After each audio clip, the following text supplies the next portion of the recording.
पुन्हा एकदा तुमचं सगळ्यांचं स्वागत आहे आपल्या YouTube चॅनलमध्ये ऊर्जा अकॅडमी येथे. ऑलरेडी तुम्हाला माहिती आहे की दोन टॉपिकचे जे व्हिडिओ आपल्यापर्यंत पोहोचलेले आहेत त्याच्यातनं भरपूर स्टुडंटना फायदा झालेला आहे आणि त्यांचे पण रिप्लाय यायला लागलेले आहेत की सर चांगला व्हिडिओ झालेला आहे, अजून नेक्स्ट टॉपिकचे पण व्हिडिओ कमीत कमी वेळांमध्ये बसवून म्हणजे नेक्स्ट टॉपिक आम्हाला द्या. फक्त स्टार्ट करत असताना कमीत कमी वेळ असं बोललेत ते, पण त्याचं रिझन समजून घ्या. थोडंसं एक्सप्लेनेशनला ऑलरेडी आपण वर्षभर मेहनत घेतलेली आहे किंवा जितकी घेतलेली असेल त्याचा आउटपुट येत नसेल तर थोडा कुठेतरी वेळ काढावा लागणार आहे.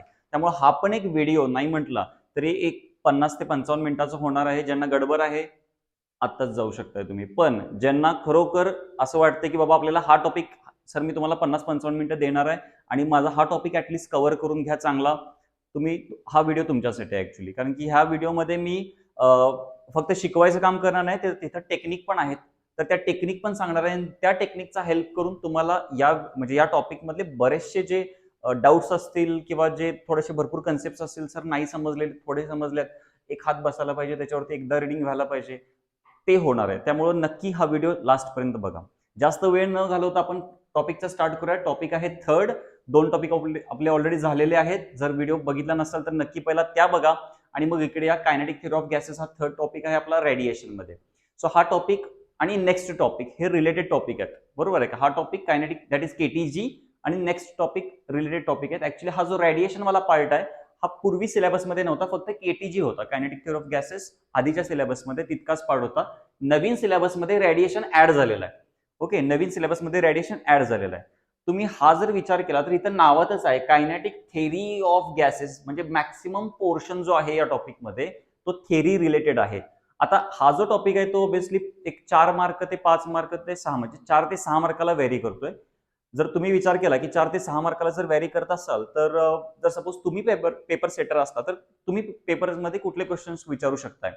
मॅक्सिमम तुम्हाला सांगतो की तुम्हाला 1 मार्कचा एमसीक्यू विचारला जेव्हा तुम्ही जाणार आहे त्यावेळी तुमच्याकडे ऑप्शन काय काय राहतात? 1 मार्कचा एमसीक्यू, त्यानंतर 2 मार्कचा क्वेश्चन आणि 3 मार्कचा क्वेश्चन. हा 6 मार्काचा क्वेश्चन बनेल, किंवा 1 मार्काचा एमसीक्यू आणि 4 मार्काचा एक क्वेश्चन मोठा. बरं, मग सर या टॉपिक मधले 4 मार्काचे क्वेश्चन आहेत तरी कुठले? हे तुम्हालाही माहिती आहे की या टॉपिकमध्ये की असे प्रेशरवाला जो इक्वेशन आहे ते पण इम्पॉर्टंट आहेत, त्यानंतर प्रोसेसेस इम्पॉर्टंट आहेत. हे खूपच इम्पॉर्टंट पार्ट्स आहेत की ते व्यवस्थित बघितले पाहिजे. शेवटला रेडिएशनचे थोडेफार लॉज आहेत, बरोबर आहे का? हे लॉज खूप इम्पॉर्टंट आहेत, 2-3 मार्क्ससाठी फेवरेट क्वेश्चन्स आहेत. आपण स्टार्ट करूया टॉपिकला जास्त वेळ न घालवता. स्टार्ट करत असताना आपल्याला मॅटर बघितलं पाहिजे. तुम्हाला माहिती आहे मॅटर म्हणजे anything that can occupy space and that has mass. Suppose मी या ऑब्जेक्टचा स्टार्ट करायला लागलो, या ऑब्जेक्टला मॅटर आहे का नाही आहे हे कसं ठरवणार?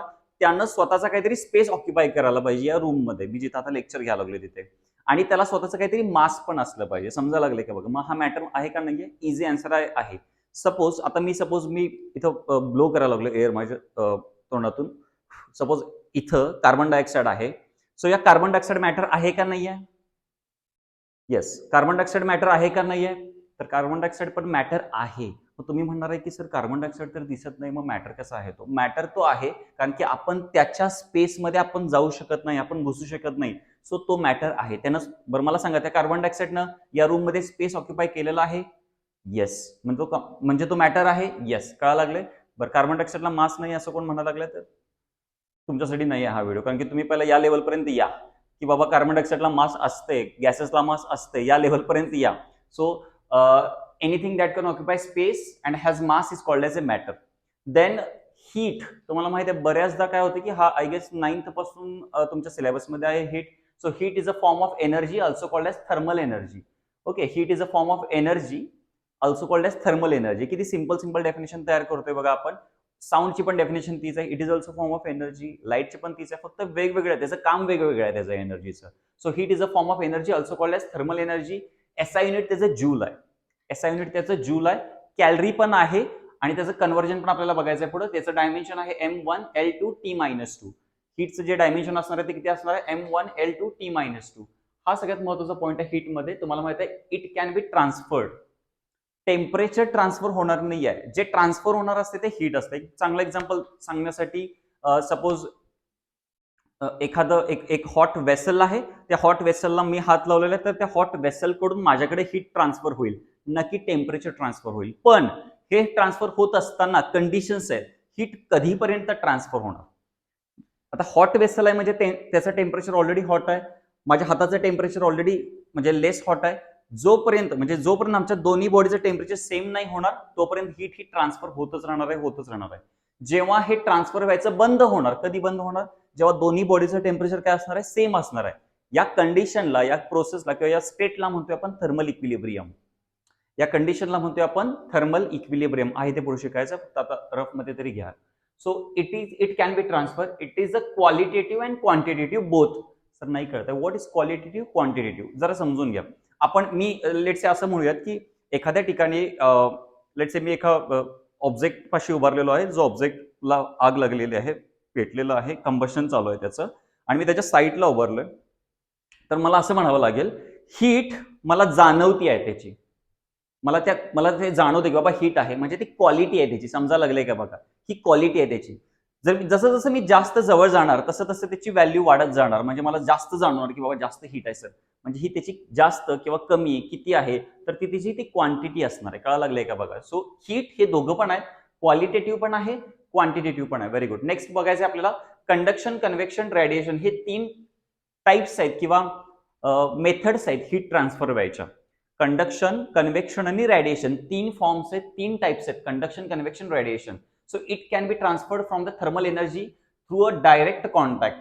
आणि हे कंडक्शन जे होते ते सॉलिड मध्ये होते. फॉर एक्झाम्पल, सपोज ए आणि बी हे दोन ऑब्जेक्ट आहेत, त्यापैकी ए हा हॉट ऑब्जेक्ट आहे, बी हा कोल्ड ऑब्जेक्ट आहे. तर तुम्हाला माहिती आहे की हीट ही ट्रान्सफर होईल ए कडून बी कडे. जर हे सॉलिड मध्ये झालं तर कंडक्शन आहे. आपण बऱ्याचदा अजून एक एक्झाम्पल घ्या. सपोज हा एक रॉड आहे, जो मी सपोज इथून एक इग्निशन झालं किंवा कंबशन झालेलं सबस्टन्स आहे, इथं फ्लेम यायला लागले आगीची, आणि मी ह्याला पकडलंय. थोड्या वेळानंतर काय होणार आहे की माझ्या हाताला पण हीट जाणवणार थोड्या वेळानंतर. याचा अर्थ आहे की या मेटलमधून हीट ट्रान्सफर व्हायला लागले. सो जेव्हा हीट ट्रान्सफर होणार आहे सॉलिडमध्ये, ते कुणाचं एक्झाम्पल असणार आहे, कंडक्शनचं असणार आहे. सेम कन्व्हेक्शन आहे. It is transferred of heat through a movement of liquid or gases. म्हणजे बेसिकली इथं काय होईल, सपोज ह्याचं एक बेस्ट एक्झाम्पल समजावून सांगतो. कन्व्हेक्शन म्हणजे अगदी चांगलं कळून जाईल. एक वेसल घेतलेला आहे, त्याच्यामध्ये वॉटर घेतलेलं आहे. सपोज तुम्ही घरामध्ये पण हा एक्सपेरिमेंट करू बघू शकता. एक वेसल घ्यायचं, त्याच्यामध्ये वॉटर घ्यायचं आहे, आणि वॉटरला म्हणजे त्याला हिटिंग वगैरे करायचं आहे. हिटिंग करून झाल्यानंतर साईडला किंवा तिथंच ठेवलं, गॅसवर ठेवलं तरी चालेल. आणि घरामध्ये जर तुम्हाला माहित आहे की आपण कपडे धुवायला डिटर्जंट वगैरे वापरतो, त्याच्यात नीळ असते, त्याच्या नीळीचा 1-2 थेंब जरी टाकले तरी तो जो नीळ असणार आहे तो असा सर्क्युलर मॅनरमध्ये असं रिव्हॉल्व्ह होईल, सर्क्युलर मॅनरमध्ये फिरेल. ते ऍक्च्युअली जे सर्क्युलर फिरतंय त्या पार्टिकलची, त्या लिक्विडची मुवमेंट असेल. सपोज हे वेसल आहे आणि इथून आग चालू आहे, तर ते सर्क्युलर असं फिरणार आहे. कळायला लागले का बघा, समजायला लागले का. या गोष्टीला किंवा ह्याला आपण म्हणतोय कन्व्हेक्शन करंट. हे कुठेही सिलेबसला नाहीये, लक्षात ठेवा. याला म्हणतोय आपण कन्व्हेक्शन करंट म्हणतोय. मग कन्व्हेक्शन करंट म्हणजे काय होतं की लिक्विडमध्ये पार्टिकल्स बॉडीमधून मूव्ह होतात. सॉलिडमध्ये तसं होत नाही. सॉलिडमध्ये सपोज इथं आग लागलेली होती, मग अशी इथं रॉड पकडला होता, तर इथला पार्टिकल इथे येत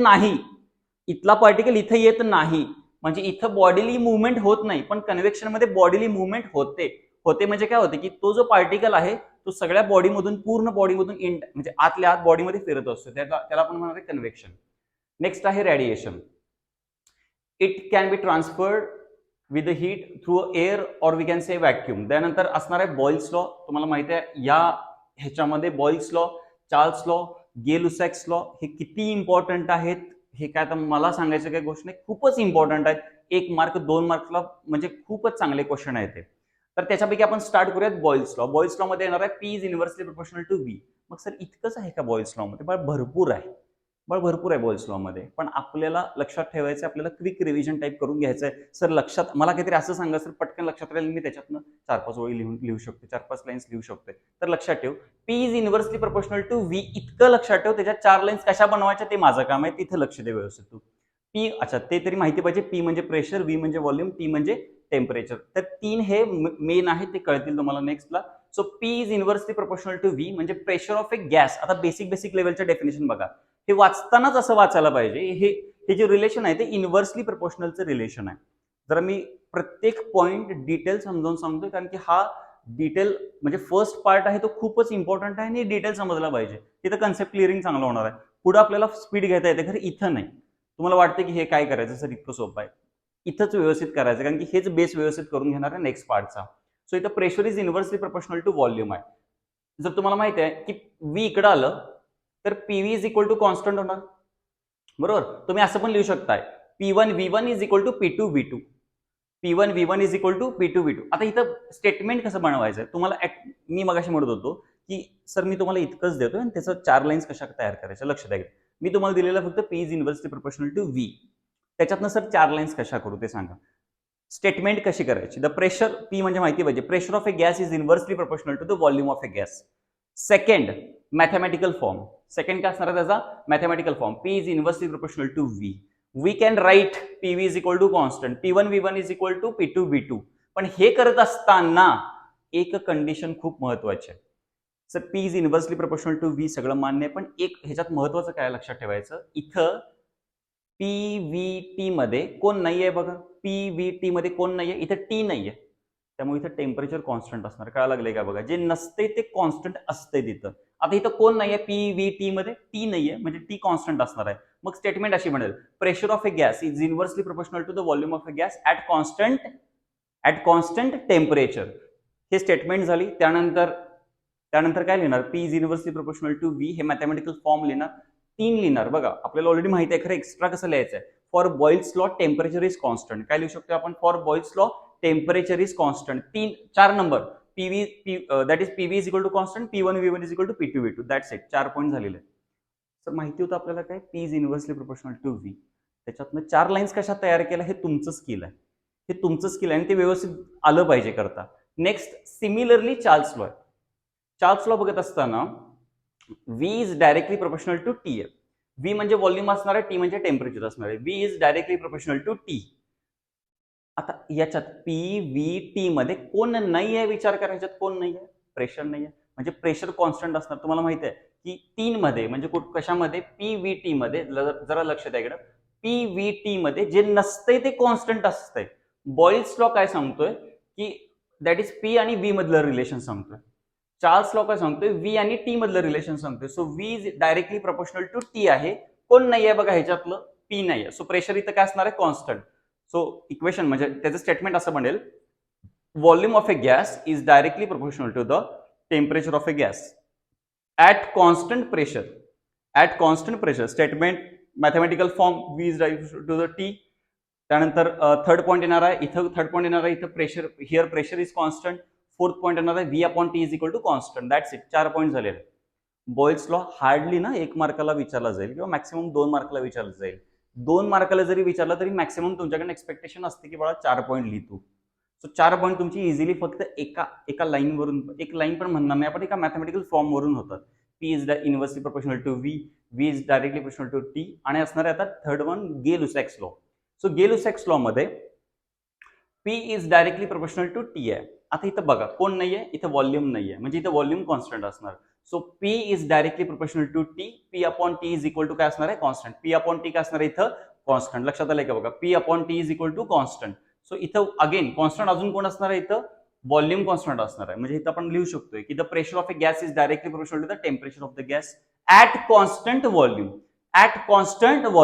आणि P upon T is equal to constant. Next आहे behaviour of a gas. Behaviour of a gas बघत असताना थोडस हा पण अगेन थेरीचा पॉईंट आहे, व्यवस्थित बघा.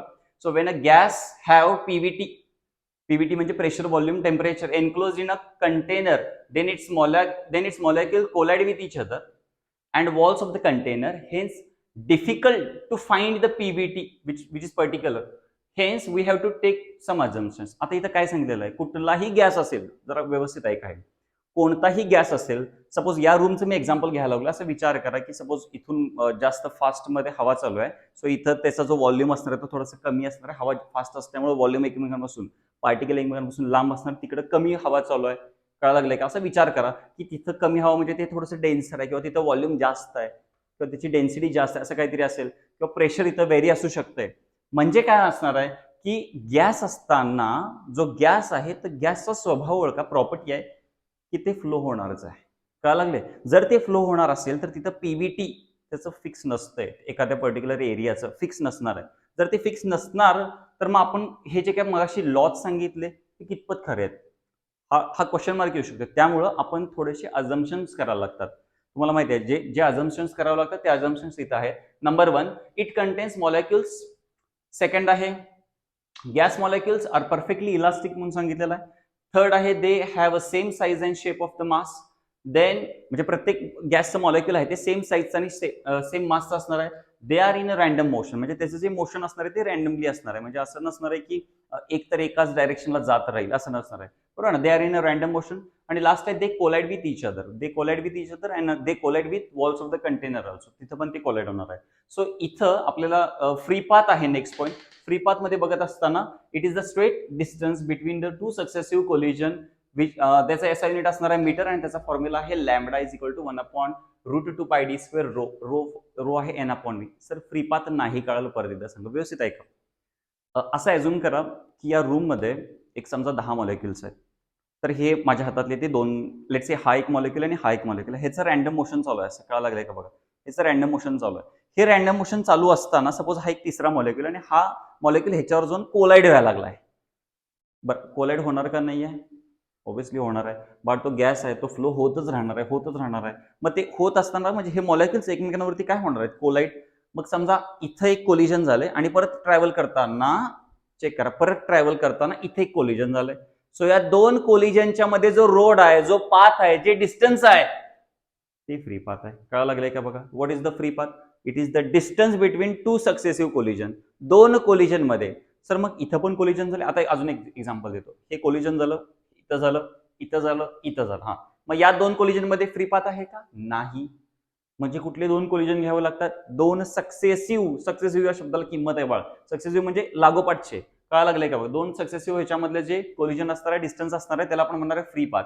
मग मीन फ्री पाथ म्हणजे काय? आत्ताचे जे एक्झाम्पल, सपोज इथं कोलिजन झालेलं एकदा, दोनदा, तीनदा, चारदा, पाचदा. या सगळ्या फ्री पाथचे ऍडिशन करायचे आणि अपॉन किती आहेत? 5 आहेत, 10 आहेत, ते तिथं टाकायचे. That is mean free path. त्याचा फॉर्म्युला आहे हा वाला, λ1 + λ2 + up to λn upon n. Next आहे रिअल गॅस आणि आयडियल गॅस. थोडंसं बघून घ्या याच्यामध्ये. आयडियल गॅस ऑलरेडी आपल्याला कळलेला आहे, इथं जरासं व्यवस्थित बघा. बॉयल्स लॉ सांगतोय की P is inversely proportional to V. Charles law V is directional to the T and P is directional to the T. Gay-Lussac's law, हे तिन्ही जर तुम्ही कंबाईन केले, बॉयल्स, चार्ल्स आणि गे-लुसॅक्स लॉ जर कंबाईन केले तर तुम्हाला मिळते आयडियल गॅस. आणि आयडियल गॅस आहे PV is equal to nRT. खरा पिक्चर सगळा ह्याच्यावरच आहे. PV is equal to nRT. खरा जो या टॉपिकचा जो पूर्ण जो स्टडी आहे, डिटेल स्टडी आहे, तो याच्यावरच आहे. एखाद्याला हे येत नसेल तर बाळा तुला काहीच येत नाही. इथनं पुढे मी क्लिअर सांगतो. PV इज इक्वल टू काय असणार आहे? nRT. सो P म्हणजे इथं प्रेशर आहे, V म्हणजे व्हॉल्यूम आहे, N म्हणजे नंबर ऑफ मोल्स आहे. N म्हणजे काय आहे? Number of moles.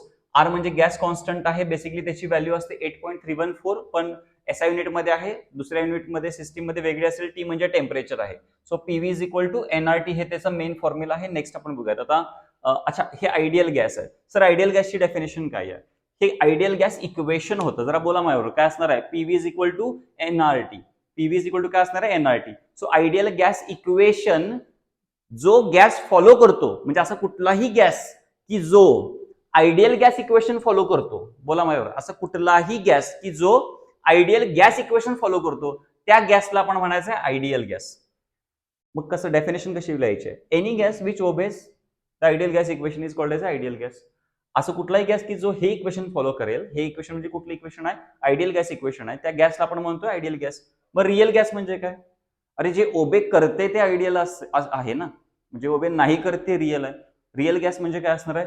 The gas which does not obey ideal gas equation, it is called as a real gas. Okay, so next बघूयात आपण इथे. नेक्स्ट आहे इथं आहे, यस, रिअल गॅसची एक डेफिनेशन दिलेली आहे. अजून एक थोडंसं महत्वाचं सांगितलेलं आहे, behaviour. Real gas behaves as ideal, पण हे कधी होतंय? Low density, low pressure, high temperature. कळायला लागले का बघा? कधी होते real gas behaves as ideal gas? कधी होते हे? When low density, low pressure, high temperature. Sir इतकं कुठं महत्वाचं आहे हे? असं कोणाला जर वाटत असेल तर लक्ष द्या इकडे माझ्याकडे. ह्याच्यासाठी तुम्हाला असं कधी कधी सांगितलं जाते की अंडर व्हॉट कंडिशन, क्वेश्चन आहे का, under what condition real gas behaves as ideal gas. मग तुम्हाला म्हणजे तुम्हाला ऑलरेडी रिअल गॅस पण माहिती असतो, आयडियल गॅस पण माहिती असतो, कारण तुम्हाला हे माहिती नसते की हे कधी बिहेव्ह करते. कधी बिहेव्ह करते बोला? लो डेन्सिटी असताना गॅसची लो डेन्सिटी पाहिजे, लो प्रेशर पाहिजे आणि त्याचं जे टेम्परेचर पाहिजे ते हाय पाहिजे. ठीक आहे. या टॉपिक म्हणजे नेक्स्ट पार्ट जो आहे तो या टॉपिक मधला फेवरेट क्वेश्चन आहे माझा, कारण की pressure of an ideal gas बऱ्याचशा प्रिलियमला आलेला आहे क्वेश्चन. पण इथं म्हणजे मॅक्सिमम जण इथं कुठेतरी अडकतात, इथंपर्यंत जात नाहीत, शेवटपर्यंत जात नाही. त्यामुळे लक्ष देऊन व्यवस्थित आहे का. So pressure of an ideal गॅससाठी ना पहिला क्लिअर कन्सेप्ट पाहिजे की हा जो सगळा फेनॉमिनन आहे, हे जो सगळा आपण म्हणत कन्सेप्ट आहे, हा आयडियल गॅससाठी आहे. मग सगळ्यात पहिला आयडियल गॅस इक्वेशन माहिती पाहिजे. पीव्ही इक्वल टू काय असते तिथं एनआरटी. चला बोलूयात आपण. आता इथे काय घेतलेलं बघा, हे डायग्राम समजून घेणं खूप महत्वाचं. व्यवस्थित आहे का. एक क्यूब घेतलेला आहे, ही रूम पण तुम्ही घेऊ शकता क्यूब म्हणून. त्यानंतर किंवा तुम्ही जिथे बसलेला आहात व्हिडिओ बघत, ती पण एक रूम तुम्ही कन्सिडर करू शकता.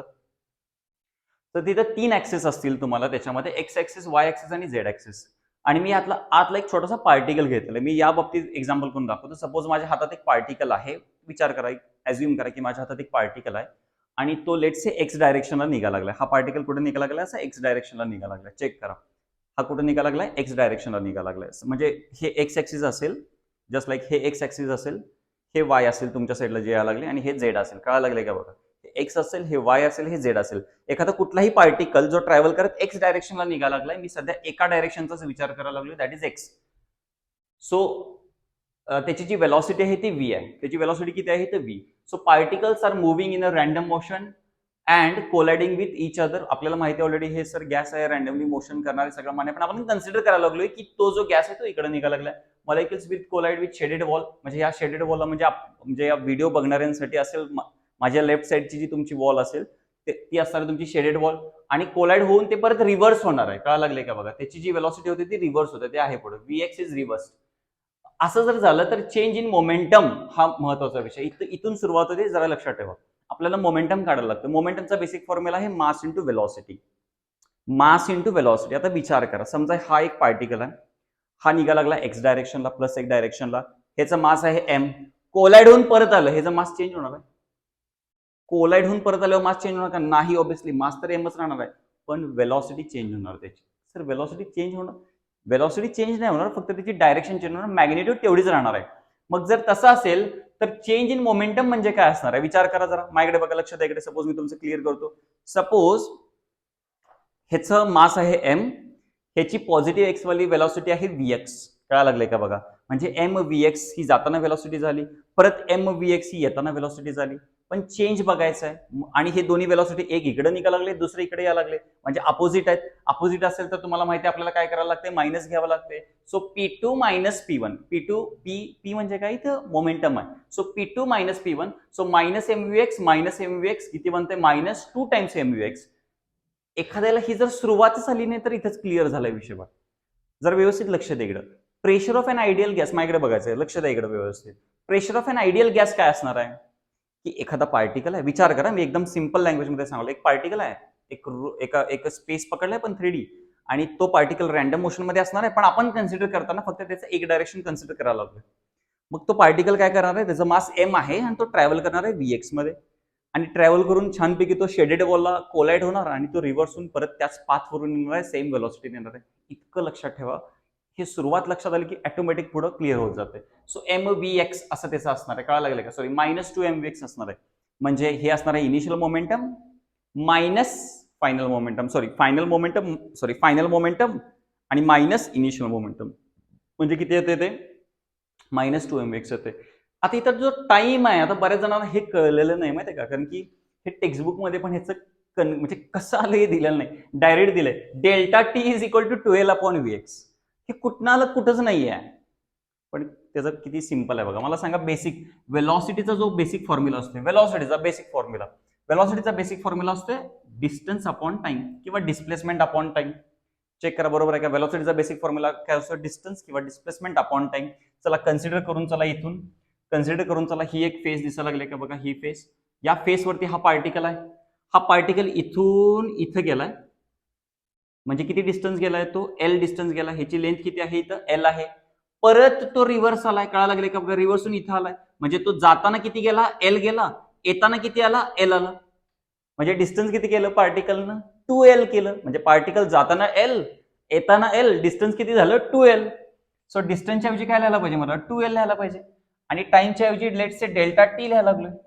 बरं, ही जी वेलॉसिटी आहे सर, ही एक्स वाली आहे, वाय वाली आहे का झेड वाली आहे, एक्स वाली आहे. सो इथं काय लिहायला पाहिजे, VX.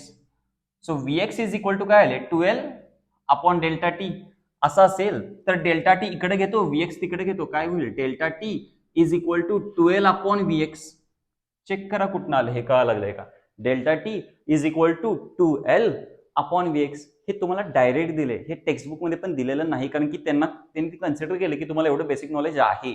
सो हे कसं आले ते लक्षात ठेवा, हे बऱ्यापैकी जणांना माहिती नाहीये. सो हे लक्षात ठेवा. त्यानंतर येणार आहे ऍव्हरेज फोर्स बघायचा आपल्याला. इथं ऍव्हरेज फोर्सचा फॉर्म्युला आहे average rate of change of momentum, जो की येणार आहे 2mvx upon 2L upon VX. किती येते बघा जर, म्हणजे 2L अपॉन व्हीएक्स म्हणजे आता हे कुठनं काढलं सर?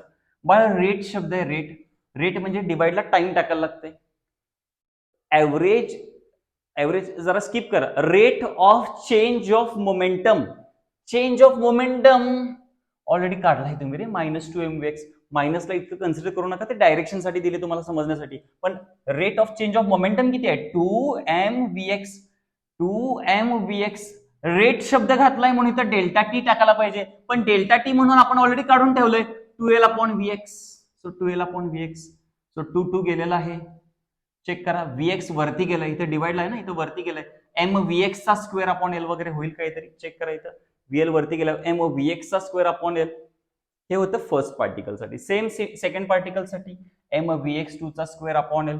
असंच थर्ड, असंच एन करत गेला की टोटल कसं बनणार आहे? M VX 1 square upon L, M VX 2 square upon L, M VX 3 square upon L, and so on, M VX N square upon M. तो कॉमन काय काढायचं त्यातनं? M upon N. आतमध्ये काय राहणार? Vx1 स्क्वेअर, Vx2 स्क्वेअर असं होत राहणार आहे. आणि ह्याचाच अर्थ काय आहे की Vx स्क्वेअर आपण कन्सिडर करावं लागले. हा फर्स्ट पार्टिकल आहे, हा सेकंड आहे, हा थर्ड आहे. मी या सगळ्या पार्टिकलच्या वेलॉसिटीच्या ऐवजी मी एक कन्सिडर करावं लागले की बाबा सगळ्या पार्टिकलचं किती आहे? Vx स्क्वेअर आहे. आणि असे किती पार्टिकल आहेत? तर एन आहेत. काय लागले का? Vx स्क्वेअर इंटू एन आहे. त्यामुळे इथं बेसिक प्रेशरचा फॉर्म्युला परत काय येणार आहे? प्रेशरचा बेसिक फॉर्म्युला असते force upon area. Force M VX square आताच काढला तुम्ही. ऍव्हरेज फोर्स हा आलाय ना इक्वेशन, म्हणजे हे बघा, M VX square N upon L. आणि एरिया काय असणार आहे ह्याचा? एरिया काय असणार आहे बघा, शेडेड वॉलचा एरिया काय असू शकतोय की एल इंटू एल. एलचा काय होणार आहे इथं? एलचा स्क्वेअर. म्हणजेच काय असणार आहे इथं? व्हॉल्यूम. म्हणजे as molecules have no preferred direction, म्हणजे आपण कन्सिडर केलं होतं ना की बाबा व्हीएक्स एका साईडला, पण मॉलिक्युल्सला कुठली डायरेक्शन असते? रॅन्डम असते. रॅन्डम असते म्हणून आपल्याला काय घ्यायला पाहिजे? तिन्हीकडे पण सेम घ्यायला पाहिजे. So Vx square is equal to Vy square is equal to Vz square is equal to 1/3 V square. ही तुमच्यासाठी स्टार स्टेप आहे, हे जरा लक्षात ठेवायला लागणार आहे. त्यानंतर मी काय करतोय की ह्याच्यामध्ये Vx स्क्वेअरच्या जागी टाकतोय 1/3 V स्क्वेअर. चेक करा, काय टाकतोय मी? Vx स्क्वेअरच्या जागी काय टाकतोय? 1/3 V स्क्वेअर. इथं Vx स्क्वेअरच्या जागी काय टाकतोय? 1/3 V स्क्वेअर. म्हणजे प्रेशर कसं बनेल? P is equal to N V square M upon 3V, किंवा P is equal to 1/3 rho V square. समजा लागले का? P is equal to 1/3 rho V square. हे दोन इक्वेशन पण इम्पॉर्टंट, त्यामुळे ह्याला बॉक्स केलाय. सर आता बघा जरा लक्ष द्या इकडे. हे इक्वेशन तुम्ही नोट डाऊन करून घेऊ शकताय, तुम्ही स्क्रीनशॉट काढून घेऊ शकताय. या दोन्हीतनं तुम्हाला येईलच असं नाही आहे, कारण की तुम्हाला हा क्लिअर कट समजलाच पाहिजे. क्वेश्चन समजून घ्या की हे जे एक्सप्लेनेशन आहे ते समजलं पाहिजे, आणि हे समजल्याशिवाय येणार नाही. आणि ते समजण्यासाठी ही म्हणजे एखादा असेल की बाबा स्क्रीनशॉट घेऊन जर पुढे जात असेल तर ते समजणार नाहीये त्याला, कारण की इथं हे कसं आलं, हा रेट शब्द आहे, रेट शब्दाचं काय ह्याचं व्हॅल्युएशन आहे, इथं मोमेंटम, ह्या सगळ्या गोष्टी बघितल्याच पाहिजे, त्याला काहीच पर्याय नाहीये. असेच बरेचसे कन्सेप्ट आहेत या पूर्ण टॉपिकमध्ये. सो नेक्स्ट आपण बघूयात आता इथं मीन वेलॉसिटी. नेक्स्ट पॉईंट आहे इथं, तुम्हाला माहिती आहे मीन वेलॉसिटी सपोज हा फर्स्ट आहे, हा सेकंड आहे, हा थर्ड आहे, असे एन पार्टिकल आहेत. या एन पार्टिकल ट्रॅव्हल करत असताना, अच्छा इथं असं नाही की बाबा एक्स डायरेक्शनलाच ट्रॅव्हल करायला पाहिजे असं काय नाहीये. मीन वेलॉसिटी काढायची आपल्याला या रूम मध्ये असलेल्या ऑल पार्टिकलची मीन वेलॉसिटी, म्हणजे या रूम मध्ये असलेले ऑल पार्टिकलच्या इंडिव्हिज्युअल वेलॉसिटी आणि upon N, that is mean velocity. अच्छा, त्यानंतर आहे मीन स्क्वेअर वेलॉसिटी. सिंपल आहे, परत काय करायला लागेल की प्रत्येक पार्टिकलची जी वेलॉसिटी आहे ती V1 आहे, V2 आहे, V3 असे एन पार्टिकल आहेत, या सगळ्यांचा स्क्वेअर करायचा आहे, आणि अपॉन किती आहेत असे एन, सो दॅट ते होईल मीन स्क्वेअर वेलॉसिटी. आणि ह्याच्या आधी फक्त रूट हा शब्द असेल, आणि जसा तो वर्ड आहे तिथं परत ते रूट टाकावं लागेल. Root mean square velocity, root of V1 square plus V2 square up to Vn square upon N. VRMS एक इम्पॉर्टंट आहे, जरा लक्षात ठेवा. स्क्वेअर रूट ऑफ किती आहे? 3RT upon M0. ह्याच्यावरतीच क्वेश्चन्स असणार आहेत, लक्षात ठेवा. न्यूमरिकल शक्यतो हा जो फॉर्म्युला आहे v is equal to square root of 3RT upon M naught, ह्याच्यावरती न्यूमरिकल असतील. त्यानंतर डिड्यूस बॉइल्स लॉ आहे. बॉइल्स लॉ मध्ये करत असताना आपल्याला ऑलरेडी इक्वेशन्स माहिती आहे प्रेशरचं. P is equal to 1/3 rho V square आहे. P is equal to 1/3 rho V square. त्यानंतर इथं रोच्या वगैरे व्हॅल्यू टाकल्यानंतर 1/3 हे असं फायनल इक्वेशन बनेल. So PV is equal to काय असणार आहे, इथं कॉन्स्टंट असणार आहे. चेक करा कसं केलेलं आहे. इथं P इज इक्वल टू असं आलंय, कळा लागलंय का बघा. हे व्ही इकडे आणले, व्ही इकडे आणल्यानंतर PV is equal to 1/3 M M N N V square, कळा लागलंय का बघा कसं आलेलं आहे ते. पीव्ही इज इक्वल टू त्यानंतर याला म्हणजे इथं मी काय करतो, इथं 2 न मल्टिप्लाय करतोय, 2 न डिवाइड करतोय. करू शकतोय का? येस करू शकतोय, कारण की ते एकमेकाला काय होऊ शकते, कॅन्सल होऊ शकते. सो इथं 2 न मल्टिप्लाय 2 न डिवाइड केल्यानंतर इथं असं होईल, मी 2 बाहेर लिहितोय, 2/3 एन पुढे घेतोय मी, कळा लागलाय का, 2/3 एन आणि बाकी सगळं आत, दॅट इज 1/2 mv स्क्वेअर. मग 1/2 mv स्क्वेअर म्हणजे काय असणार आहे, कायनेटिक एनर्जी. 1/2 mv स्क्वेअर म्हणजे काय असणार आहे, कायनेटिक एनर्जी. जी असणार आहे कॉन्स्टंट, कारण की इथं एन कॉन्स्टंट आहे. सो इथं काय असणार आहे, PV is equal to again काय येणार आहे, कॉन्स्टंट, कारण की बा 2/3 एन हे सगळं काय असणार आहे इथं कॉन्स्टंट. लॉ ऑफ इक्विपार्टिशन, बरेच जण हा पॉईंट वाचूनच सोडून देतात, कारण की हे काय कळतच नाही. लॉ ऑफ इक्विपार्टिशन पण खूपच सिंपल आहे, लक्ष द्या इकडे व्यवस्थित. So totally energy is equally distributed in all possible energy modes having the energy 1/2 kBT. Simple अर्थ सांगा सर लॉ ऑफ इक्विपार्टिशन. समजा माझ्याकडं एक 100 जूल एनर्जी आहे, माझ्याकडे 100 जूल एनर्जी आहे माझ्या हातामध्ये, आणि माझ्याकडे लेट्स से असा कुठलाही एक गॅस आहे किंवा तो मोनोएटॉमिक आहे. आता हे थोडंसं हेवी होईल, नंतर कळेल आपल्याला ते. मोनोएटॉमिक आहे, डायटॉमिक आहे, ट्रायटॉमिक आहे, पॉलिएटॉमिक, असे भरपूर सारे टाइप्स असतात, ते आपण बघायचं आहे पुढं. सो सपोज एक मोनोएटॉमिक गॅस आहे आणि त्याचा डिग्री ऑफ फ्रीडम XYZ काहीतरी आहे. मग माझ्याकडे 100 जूल होती, आणि असं ऍझ्युम करा की बाबा डायटॉमिक आहे, डायटॉमिकला एक काहीतरी 5 डिग्री ऑफ फ्रीडम आहे, ऍझ्युम करा. मग माझ्याकडे जी 100 जूल एनर्जी आहे ती 5 डिग्री ऑफ फ्रीडमला इकडं 20 केली, इकडं 20, इकडं 20, इकडं 20, हे 20, म्हणजे 5 वेळा डिवाइड होणार. समजून घ्या. समजा माझ्याकडं जर समजा 50 असेल, कळा लागले का बघा, 50 असेल आणि 5 आपल्याला माणसं घेणारी असतील, माणसं घेणारे म्हणजे थोडक्यात गॅसेसचे जे डिग्री ऑफ फ्रीडम घेणारे असतील, तर तिथं ते 10 10 10 होत राहील, कळा लागले. सो हाच तो लॉ आहे, लॉ ऑफ इक्विपार्टिशन.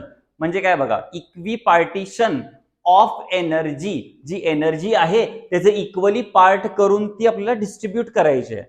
मग इक्वली पार्ट म्हणजे त्याचा 1 पार्ट कितीचा आहे सर, तर 1/2 kBT आहे. 1/2 kBT. आता समजा एखाद्याचं डिग्री ऑफ फ्रीडम 3 आहे, मग 1/2 kBT एका डिग्री ऑफ फ्रीडमला गेली, परत 1/2 kBT 1/2, असे 3 वेळा होणार. समजा 5 आहे तर 7 आहे तर त्या पद्धतीत होत जाईल. So kinetic energy of single molecule हे म्हणजे 1/2 mv स्क्वेअर बेसिक फॉर्म्युला, पण Vx Vy Vz केल्यानंतर परत हे सगळं फायनली इथे चेक करा, हे सगळं फायनल केल्यावरती 3/2 असं 3 वेळा होणार ना, 1/2 kBT 1/2 kBT 1/2 असं 3 वेळा होणार. सो 3/2 kBT होणार, 3/2 kBT. त्यानंतर हे परत दॅट इज प्रत्येक ह्याला डायरेक्शनला जर बघितलं, Vx Vy Vz ला केल्यानंतर हे परत 1/2 kBT होईल. नेक्स्ट घ्या, म्हणजे थोडक्यात डायरेक्शनला पर डायरेक्शनला 1/2 kBT होईल. नेक्स्ट बघूया. नेक्स्ट आहे, जरा लक्ष द्या इकडे व्यवस्थित, डिग्री ऑफ फ्रीडम. आता जर आपण जस्ट बघितलं, so number of coordinates or independent coordinates which describes the position configuration. हे लक्षात ठेवा, number of coordinates and independent. म्हणजे let's say degree of freedom म्हणजे चांगलं समजण्यासाठी लेट्स से की माझंच एक्झाम्पल घ्या, मी एक मॉलिक्यूल आहे असं समजून चला. आता मी काय काय होऊ शकतोय, आता लेट्स से मी इथं बाय, मी लेफ्ट साईडला जाऊ शकतोय, मी राईट साईडला जाऊ शकतोय, मी पुढे येऊ शकतोय, पण मी या पोझिशन पासून मागे नाही जाऊ शकत. म्हणजे माझे 3 डिग्री झाल्या, 3 डायरेक्शनला मी मूव्ह होऊ शकतोय. समजून घ्या की मी जितक्या डायरेक्शनला मूव्ह होऊ शकतोय, माझे जितके पॉसिबल मुवमेंट आहेत, त्याला आपण म्हणणार इथे degree of freedom. So degree of freedom बघण्यासाठी मॅक्सिमम पॉसिबल तो जो मॉलिक्यूल आहे तो किती डायरेक्शनला जाऊ शकतो, याला आपण म्हणणार degree of freedom. So degree of freedom straight line 1 degree, म्हणजे स्ट्रेट लाईन म्हणजे हे जे 3 ऍक्च्युअली टाइप्स आहेत. सपोज एखादं स्ट्रेट लाईन बघायचं आहे, डिग्री ऑफ फ्रीडम. सपोज हा मॉलिक्यूल आहे, सो स्ट्रेट लाईन निघा लागलाय तो, सो 1 डिग्री, त्याचं डिग्री किती झालं, 1 डिग्री ऑफ फ्रीडम. समजा एखादा मॉलिक्यूल आहे तो प्लेन मध्ये निघा लागलाय, समजा हा सपोज इथे एक पार्टिकल आहे गॅसचा, तो असा फिरायला लागला या बोर्डवरून, बोर्ड सोडून येत नाही, तो बाहेर, बोर्ड सोडून बाहेर येत नाही, त्यामुळे त्याची जी डिग्री असणार आहे ती 2 असणार आहे. सर कसं 2 बाळा, तो इकडे पण जातोय आणि तो इकडे पण जातोय, म्हणजे 2 डिग्री ऑफ फ्रीडम. तो बाहेर येत नाहीये. जर तो बाहेर आला तर तो असं होईल कुठेतरी मॉलिक्यूल, सपोज या बोटावरती माझ्या मॉलिक्यूल आहे असं समजून चला, तो असा म्हणजे इथून स्टार्ट होईल, हे बघा, तो एक्स ऍक्सिस पण कव्हर करेल, तो वाय पण करेल, किंवा तुमच्या साईडला वाय पण करेल आणि तो झेड पण करेल. चेक करा, त्या स्पेसमध्ये येणार आहे, म्हणजे 3 डिग्री ऑफ फ्रीडम आहे बेसिकली, हे लक्षात ठेवायला पाहिजे. त्यानंतर येणारे टाइप्स आहेत त्याचे मोनोएटॉमिक साठी डिग्री ऑफ फ्रीडम 3 असतात, डायटॉमिक साठी डिग्री ऑफ फ्रीडम 5 असतात, ट्रायटॉमिक साठी डिग्री ऑफ फ्रीडम 6 असतात. बऱ्याच जणांचं इथं कन्फ्युजन आहे, त्यांना वाटते 7 असतात, म्हणजे ते काय करतात 3, 5, 7 असं ऑड नंबर, पण नाही, किती असणार आहे 6 असणार आहे. नेहमी लक्षात ठेवा की प्रत्येकामध्ये 2 व्हायब्रेशनल मोशन ऍड करावे लागतात, जर तिथं दिलं असेल तर. मॅक्सिमम टायमिंगला होत नाही, पण जेव्हा देतात किंवा व्हायब्रेशनल मोशन आहे म्हणजे टेम्परेचर वगैरे वाढलेलं आहे तेव्हा ते व्हायब्रेशनल मोशन तिथे ऍड करावं लागेल. त्यानंतर आहे specific heat capacity. So specific heat capacity म्हणजे amount of heat energy required to raise the temperature by unit mass by 1 degree Celsius. म्हणजे काय हो सर, सपोज या बॉडीचा टेम्परेचर 18 डिग्री सेल्सिअस आहे, मला त्याला हीट द्यावी लागेल की 18चं 19 व्हायला पाहिजे.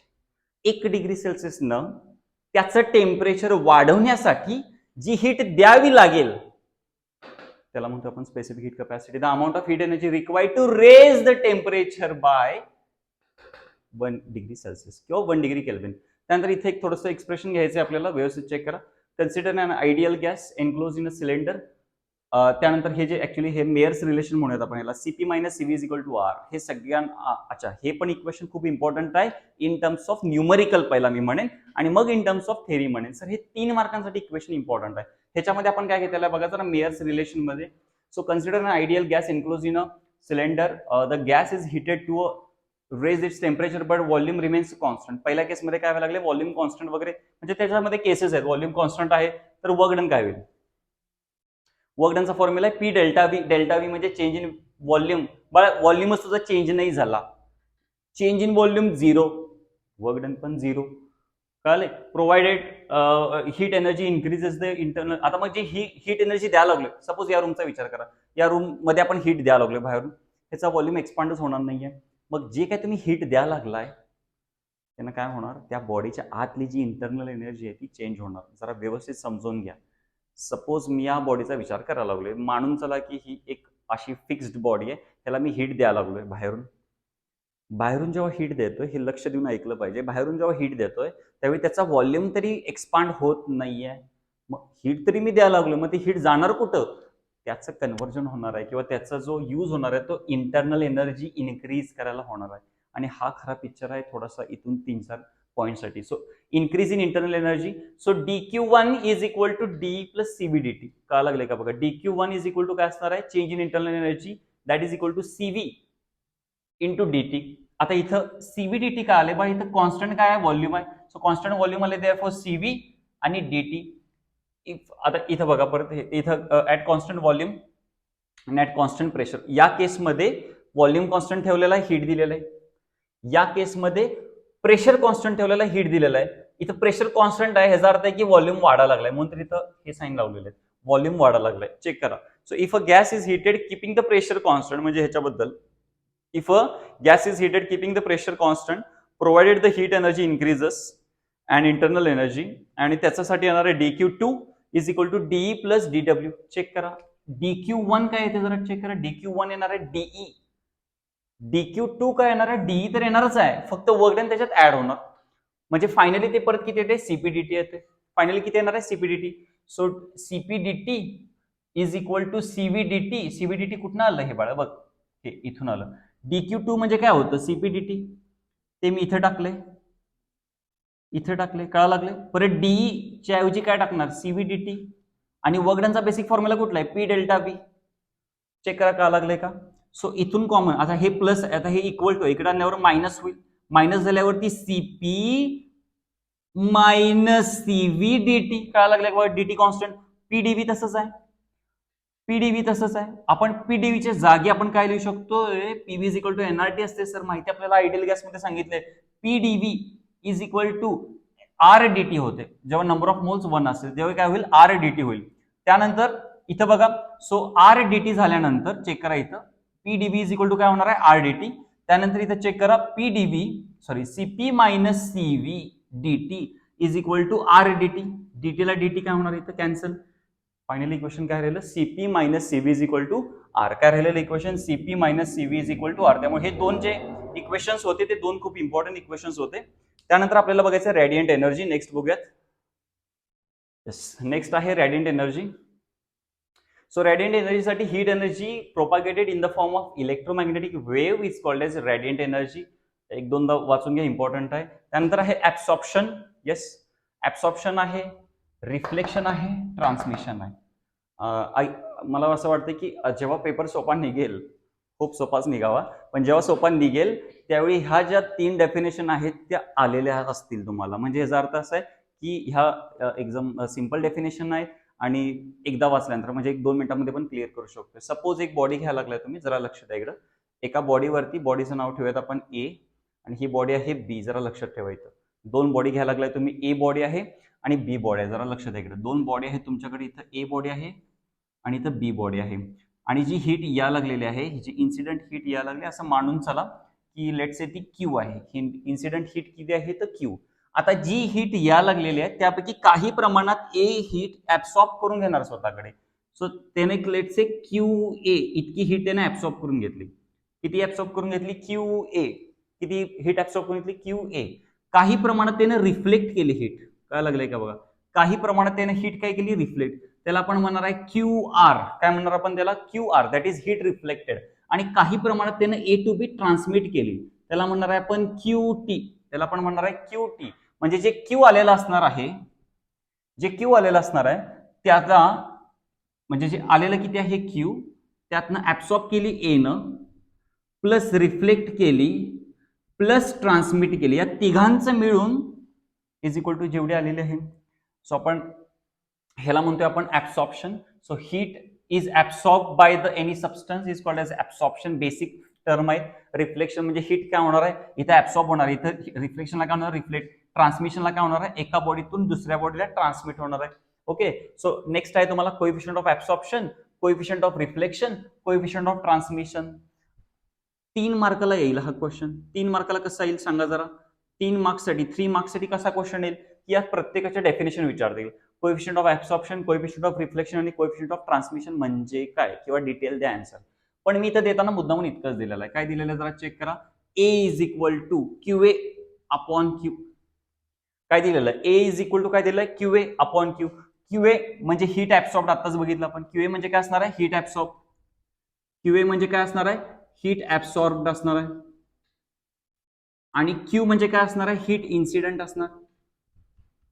हीट काय असणार आहे तिथं? इन्सिडेंट. चेक करा. याप्रमाणे सगळ्या डेफिनेशन तयार करायचे आहेत. मी इथे डिझाईन करून द्यायला लागलोय. सेम ह्याच्यासाठी तयार करायचे आहे.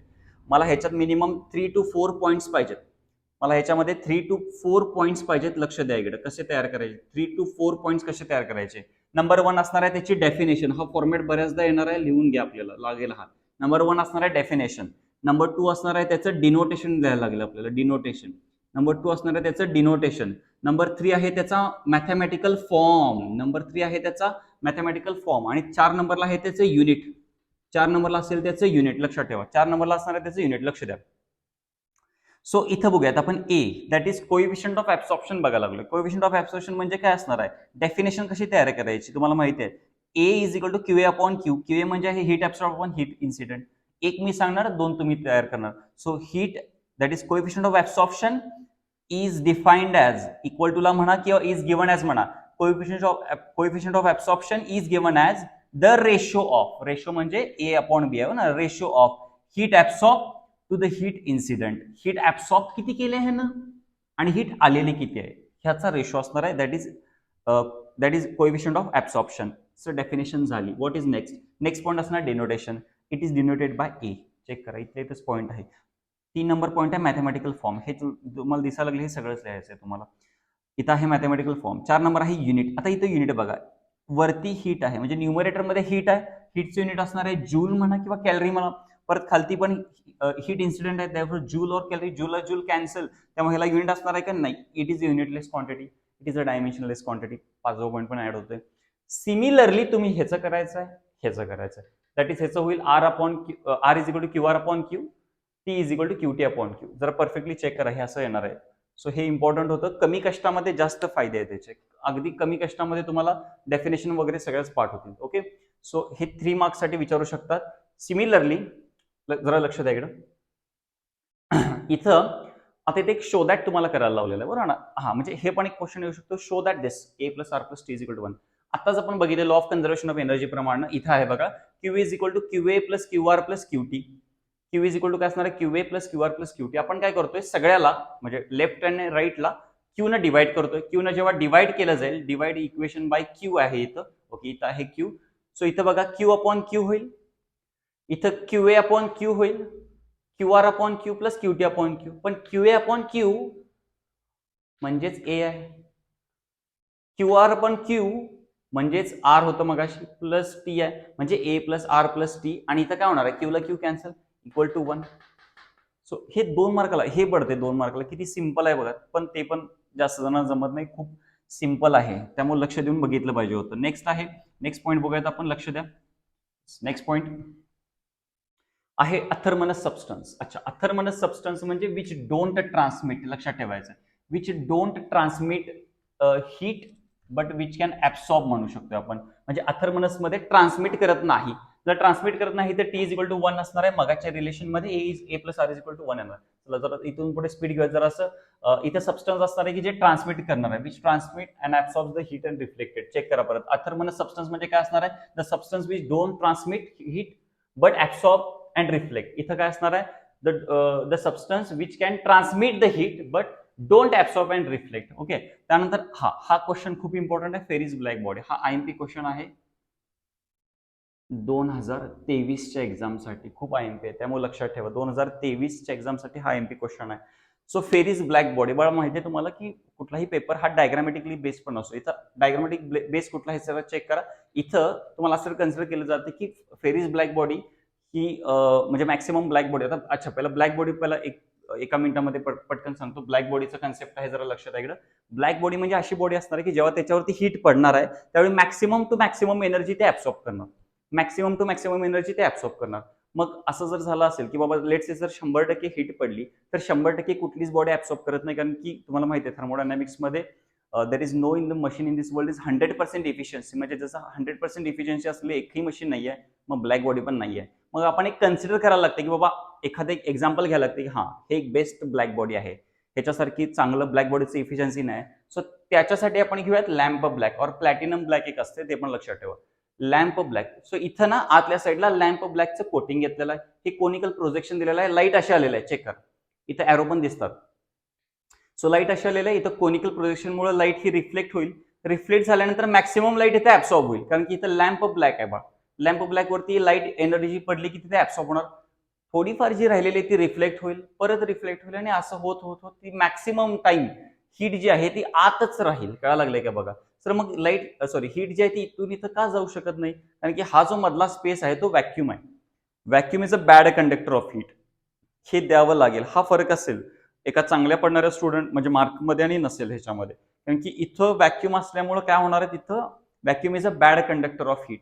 आणि हे जे बाहेरचं सरफेस आहे ह्याला सिल्वरचं कोटिंग दिलेलं आहे. Silver is the best reflector, हे पण माहिती असणं महत्वाचं आहे. जर एखादी हीट एनर्जी अशी पडली तर ते रिफ्लेक्ट होणार आहे, त्याचा इन्फ्लुएन्स आतल्या एनर्जीवरती होणार नाहीये. ओके, सो हे तुम्ही त्याच्यासाठी लिहू शकताय. त्यानंतर हे आर इज इक्वल टू, आता इथं इमिसिव्ह पॉवर ऑफ रेडिएशन म्हणून आहे, R is equal to Q by AT. Definition इथंच तयार करायचे. Emissive power is given as, Q म्हणजे असते हीट, ए म्हणजे एरिया, परत टी म्हणजे इथं टाइम आहे. So emissive power is defined as the ratio of heat incident किंवा heat energy per unit area per unit time, per unit area per unit time, हे सगळं त्याचं डिनोटेशन दिलेलं आहे. Joule per metre square second त्याचं दिलेलं आहे. Next point आहे इथं इमिसिव्हिटी. इमिसिव्हिटी म्हणजे इथं असणार आहे, येस, इमिसिव्हिटी इथं असणार आहे E is equal to R upon R B. इमिसिव्हिटीचा फॉर्म्युला जरा चेक करून घ्या, इमिसिव्हिटीचा फॉर्म्युला चेक करून घ्या. येस, इम्पॉर्टंट आहे इमिसिव्हिटी पण, चेक करून घ्या पटकन एकदा.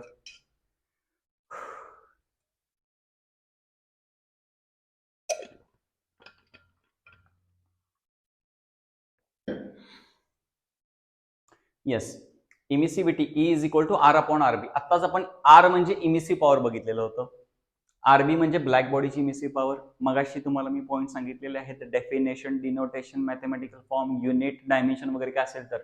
सो इथून डेफिनेशन कशी होईल, emissivity is defined as the ratio of emissive power of ordinary body to the emissive power of black body. Definition तयार.